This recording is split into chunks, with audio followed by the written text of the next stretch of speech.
It's Anna Kimani. I'm back again for today's session. And in today's session, I'll be discussing and looking into young people or students who intends or plans to immigrate to overseas or abroad to further their studies, and especially at the higher institution of learning or university or any other higher institution of learning. And also I'll be addressing parents as well who intend to send their young people or students under their care, or their children under their care abroad, overseas, to study. That is to study away from home or from their country of origin or from their familiar environment. There are a number of issues, that inquiries, questions that one needs to look into before making the decision or before making the move.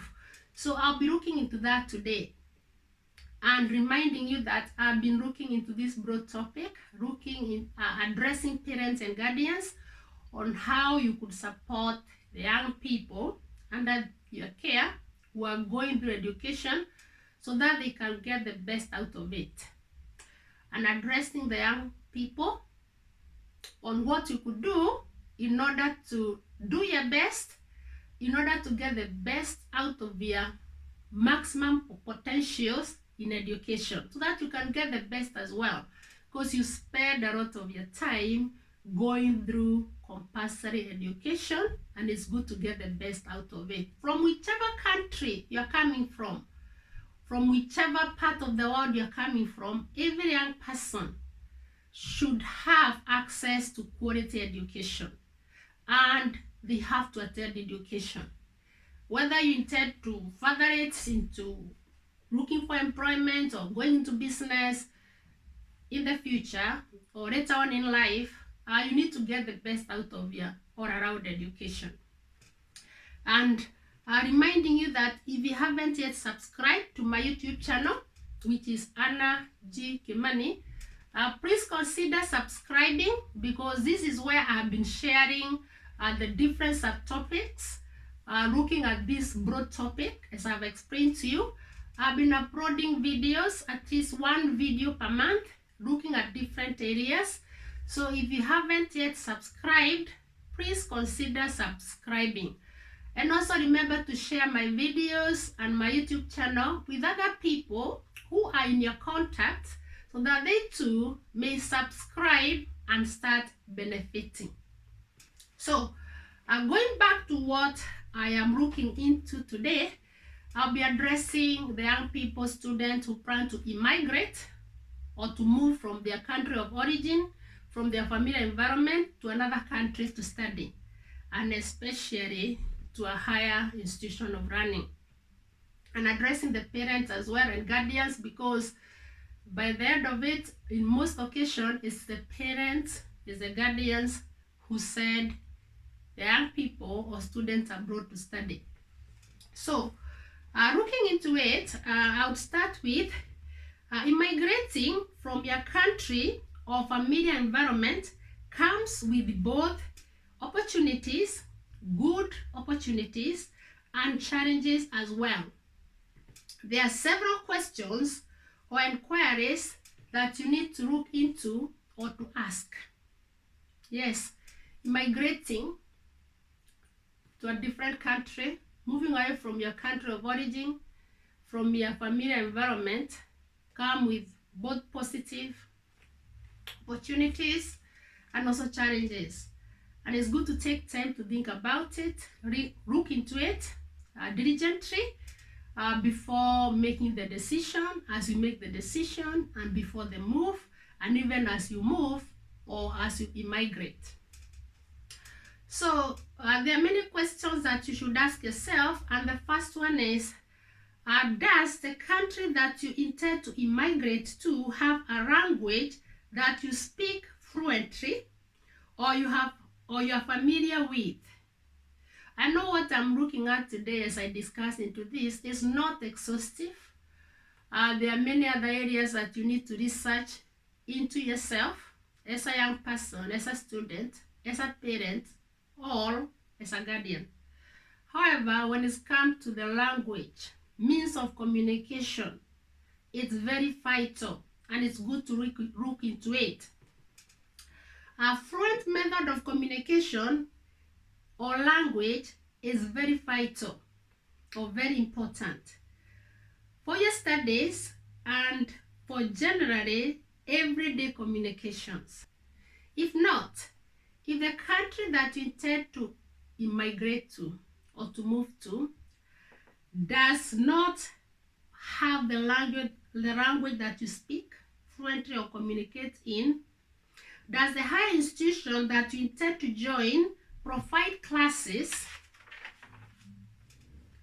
or running in your language or a language that you are familiar with? There are some countries that you may move to and they don't have the language that you speak, or you can't speak that language, but they do provide, some institutions provide classes in the language that probably you speak. For example, if you're coming from an English-speaking background country and you're going to another country that doesn't speak English, there are some countries that do provide classes in English or in another language that you speak. So you need to check into that. For example, if you plan to move to, let's say, Netherlands, or where they speak Dutch, or Italy where they speak Italian, or France where they speak French and you speak English, do they provide classes in English? In that high institution of learning that you're moving to, do they provide classes in the language like English that you speak? I just use that as an example. If the country that you're moving to, the institution, the high institution of learning that you're moving to, you cannot speak the language in that country, and they cannot provide classes in your language, the language that you speak or you're familiar with, what are your plans if you still intend to move to that country? If not, what are your plans in learning that language spoken in that country before embarking on your studies? So if you're moving to that country, you can't speak the language, the higher institution of learning that you're joining doesn't provide classes in your language, then you have to learn that language first. So what are your plans? Have you planned ahead? How long are you going to maybe enroll in a college that provides that language so that you can be good at it in both reading and in writing before you embark in your studies? Because communication is very vital when it comes to reading, to speaking, and into writing. So you need to think about that. So I have addressed the issue of communication, the language. Then once you are happy, you have looked into that, then the next thing is the application process. So how do you intend to apply to that higher institution of learning?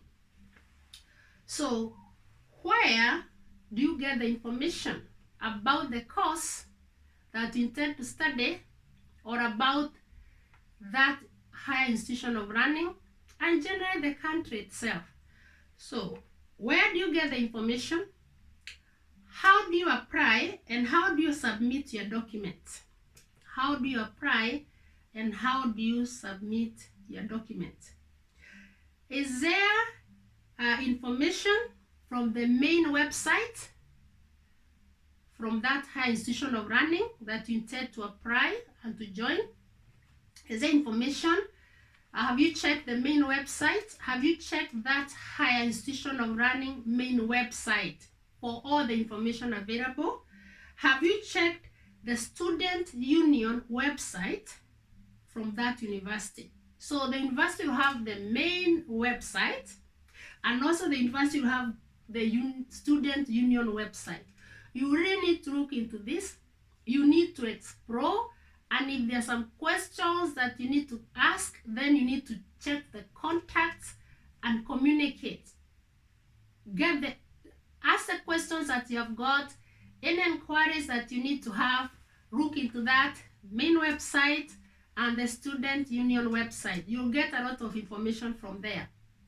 And remember, when I'm looking into this, I'm not looking into one particular country. I'm looking into all countries generally.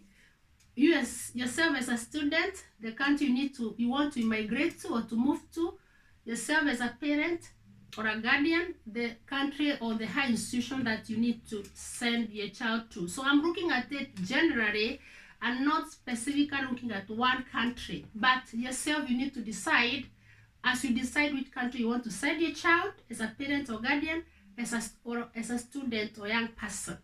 So once you have identified the higher institution of learning, the university, check the main website and check the student union website for information. There will be a lot of information there. Is there a high commission or embassy, education offices or council in your own country for the country that you intend to move to? For example, the country that you're looking to immigrate to or to move to as a student or as a young person, or as a parent or guardian, the country that you intend to send your child to study or to further their studies, in your own country, you need to check whether that country has got a high commission, whether your own country has got a high commission for the country that you intend to move to, whether there is an embassy, whether there is a council, and then you visit and make further inquiries from within your country. Before you move from within your country, visit that country that you intend to immigrate to or to move to, that overseas country that you intend to move to. In your own country, check whether there is a high commission, whether they have their embassy, the council, is there a council that country intend to immigrate to? Do they have a council in your own country? And then make further inquiries. You can visit personally yourself with the young person, parent, guardians, to make further inquiries. So I'll repeat that. Is there a high commission, embassy, education offices, or council of the country that you want to study from in your own country, so that you can go and check? Does the country that you intend to study from provide education exhibitions in which they send education or educational professional delegates in your own country?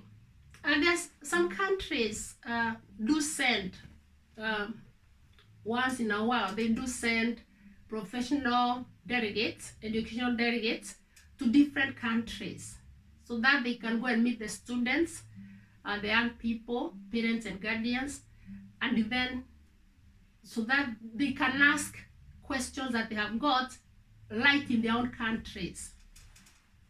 So does the country that you intend to study from provide education or exhibitions in which they send education professional delegates in your own country, within your own country? You need to check. If you could visit such exhibitions, make inquiries probably there, submit your application there and the document. If it happens that the country that you intend to move to as a young person, as a student, parents or guardians, if it happens that that country do send delegates or professional delegates to your country, get to know when they come, then book an appointment or go and make inquiries. Maybe you have done inquiries, you're happy, you know the university you're going to, and if not, just go there, you look at different universities within that country, then make inquiries. Probably you end up applying from there, submitting your documents and your application form from there, and then you'll get the response later on. If all this is not available, then how are you going to do your applications or your inquiries?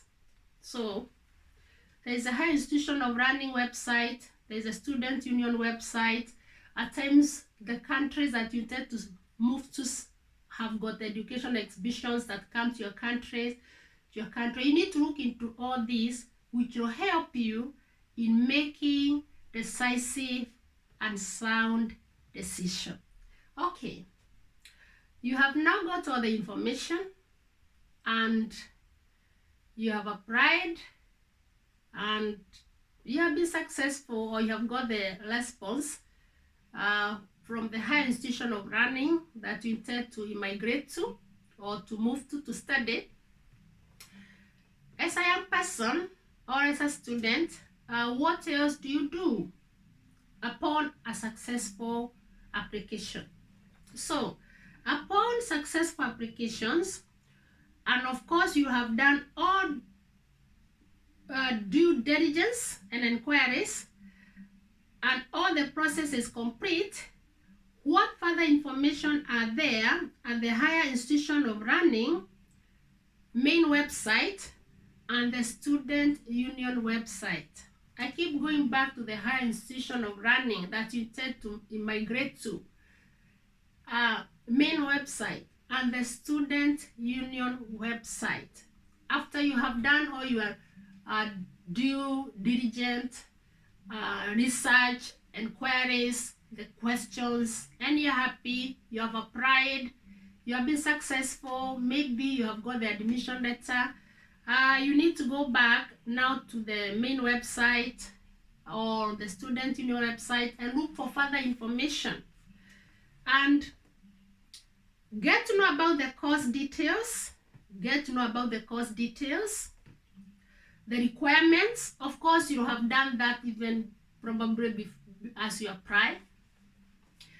Fees, both tuition fee and accommodation fee is very important. How your course is assessed, how will your course be assessed?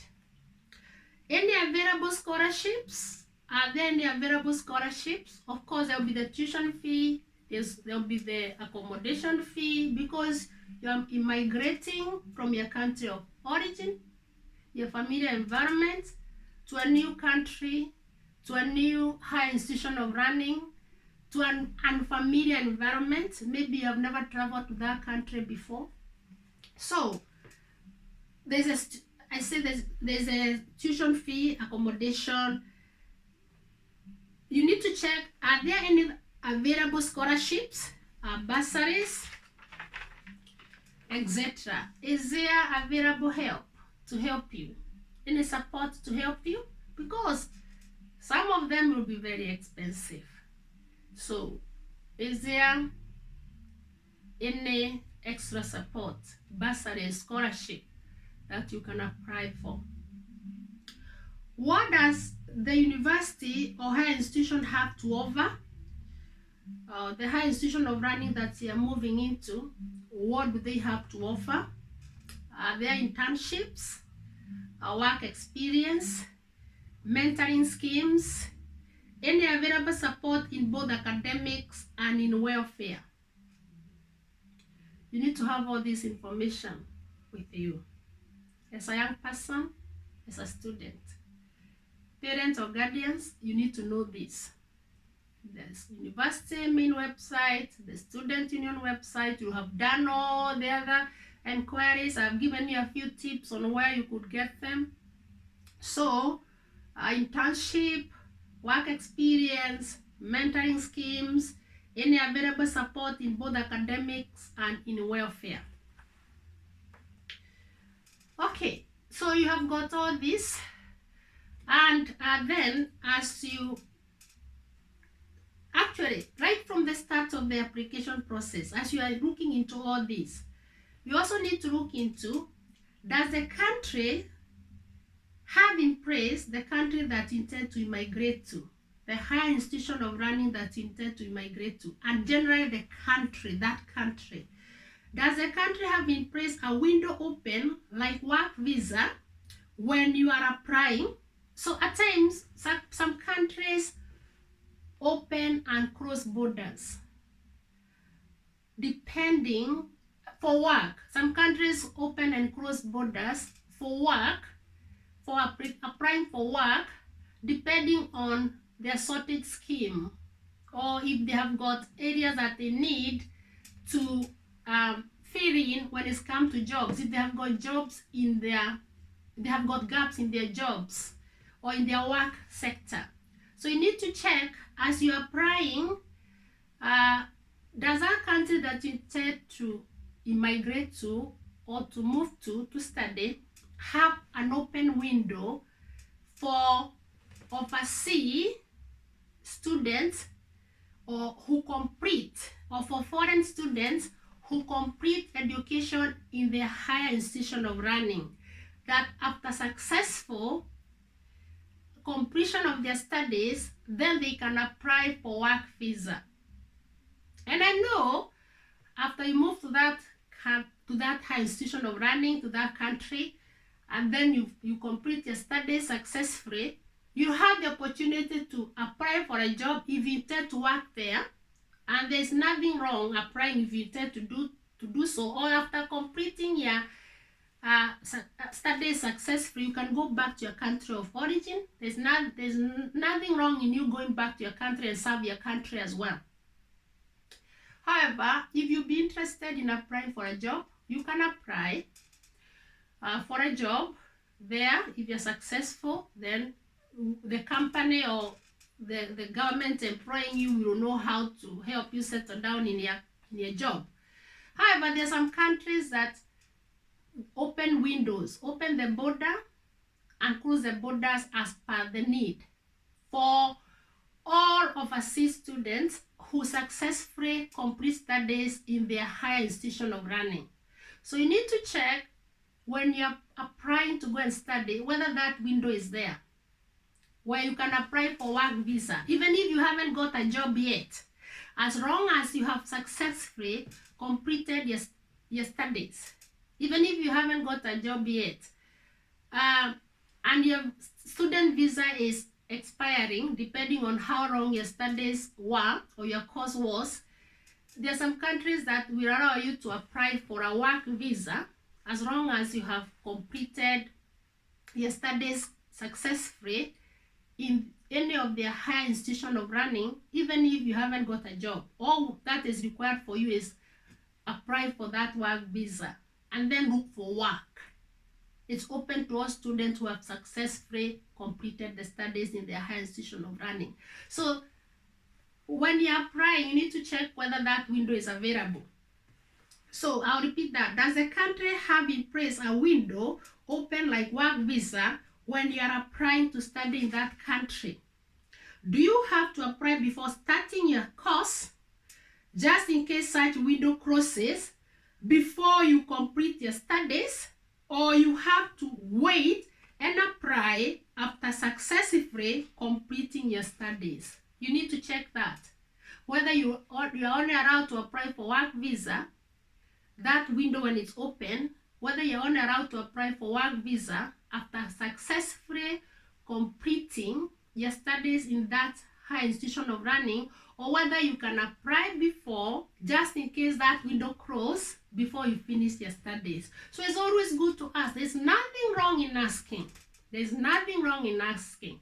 And I always say that information is power. So there's nothing wrong in asking. It's good to have all this information even as you make up your mind. That is, if you'll be interested in looking for work or for a job after completing your studies. Note, at times some countries open and close borders to overseas students who successfully complete studies in their higher institution of learning, depending on the need to fill up job vacancies or shortage by providing work visa, which on successful completion could lead to work permit. So if that window is open and by the time you're going to study there, you can apply for work visa even without a job to help you look for a job. So you need to check. Can you apply before you start studying if that window is open so that it doesn't cross in the process of when you're studying and then you're crossed out? Or does the country insist that you have first to finish your studies? These work visas are good because by the time you finish studying and you have not yet secured a job, then you'll get this work visa, depending on how long it is, to help you look for work. And if you're successful in getting a job using this work visa or working visa, then there is opportunity that on conclusion of that, the company or the government employing you then will apply for your work permit. So you need to look into that. And again, I told you, as I said before, if you want to study and then take that back to your country, your qualifications, your experience back to your country and serve your country, there's nothing wrong with that. The better, because it will help in developing your country as well. You'll serve your country as well. You'll be able to serve your people. But it depends on what you want to do. Do inquiries on who to contact if you have any queries or issues. Do inquiries on who to contact if you have any queries or issues. For example, the course tutor, personal tutor, student union, student welfare staff, etc. So you need to look into all that. Do inquiries on who to contact if you have any queries or issues. For example, the course tutor, personal tutor, student union, student welfare staff, etc. How to register for a bank account, mobile phone network, provider, etc. How to access health care. You're immigrating from your own country. Your country of origin, your familiar environment, surroundings, to a new country maybe you have never been before, or you don't know people. So you need to make all these inquiries.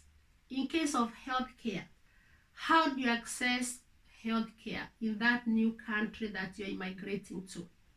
For example, register with a general practitioner, that is a medical doctor. The country that you're moving to study, the higher institution of learning, at times you find yourself having some free time that you can maybe work, utilize just to get pocket money for your basic needs. So, are there working hours for students as you study? If you get a bit of free time that you could work, how many hours are you expected to work as a student? Just maybe to get some money, pocket money for your basic needs, etc. Some countries do allow students to work a few hours. Like I know in England, they allow students to work 20 hours per week during your free time or your extra time as you're studying.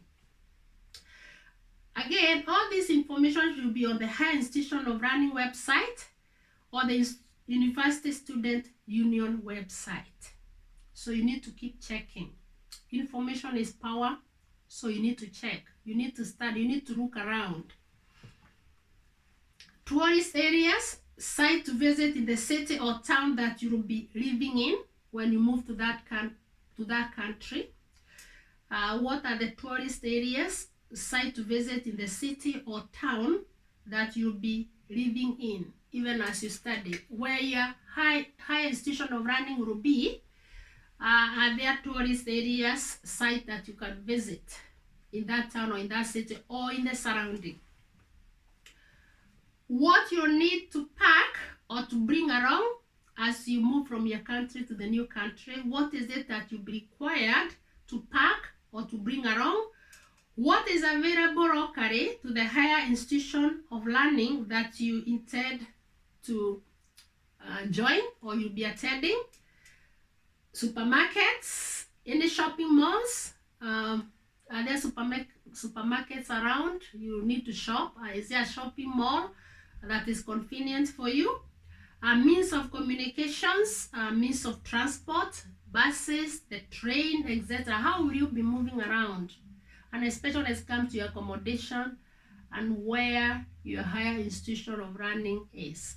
So you really need to look into all this. And as I said earlier, whatever I've discussed with you today, looking into the young people or the students who intend to immigrate from their country of origin, from their familiar environment to a different country to study at higher institution of learning or university, because that's what I was mainly looking into.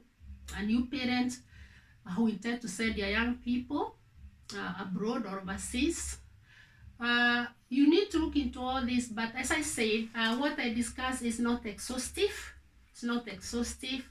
You need to do further research, look for more information, etc. And let me take this opportunity to wish you all the best. As a young person, as a student, yourself as a parent or guardian who is thinking or looking into sending your child abroad or overseas, let me take this opportunity to wish you all the best. And I hope what I have discussed today, though it's not exhaustive, will be helpful. In the next video, I'll be looking at if you intend to work abroad. You could be working in your own country of origin and you want to immigrate to another country.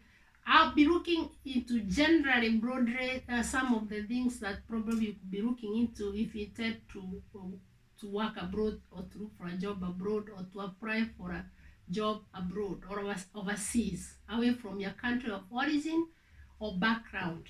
And as I've always said, I may not know it all. I may not have all the information. It won't be exhaustive. You also need to look around and then combine with what I share with you. So you should be looking for the next video, which I'll be uploading now again in July. But for this one, I was looking at the students or the young people who intend to immigrate to study abroad or overseas, and also touching on their parents and guardians. Okay, reminding you again is Anna Kimani. I've been looking into this broad topic on all around education, speaking to students, young people, parents, guardians, looking at different subtopics, at times with what people write to me and tell me, look, people write to me and they tell me to look into different areas. I do try to share my teaching expertise and also do research where necessary. And then I do share it all with you through my YouTube channel. I do share whatever I've got, either from my own teaching expertise or from the research that I do. I do share it with you all through my YouTube channel, which is Anna G. Kimani. So reminding you that if you haven't yet subscribed to my YouTube channel, you are missing a lot. You need to subscribe so that you can be getting this information as I upload a new video once a month. I do upload a video just once a month looking at this broad topic and looking at different areas. So if you haven't subscribed yet, please consider subscribing so that you can benefit. Once you subscribe, remember to hit the bell so that you can be getting notifications once I upload a new video. I tend to upload a new video at the start of each month. So once you subscribe and then you hit the bell, you'll be getting a notification once I upload a new video. Again, remember to share my YouTube channel, URL link, with other people. Share my videos with other people. Encourage them to subscribe as well and encourage them to watch my videos so that they too may benefit. Everything is teamwork. Let us work together so that we can support each other. Again, reminding you to visit my website, which is annagkimanipublications.com. I've shared around there as well. There is visit the video. There's a playlist for all my videos. Visit that playlist and watch all the videos. Again, you can follow me on my Facebook page, which is Excellence in Education Progress. So follow me on Facebook. I also share out there looking into this topic as well. You can also, going back to my website, there is a chat box. You can talk to me there.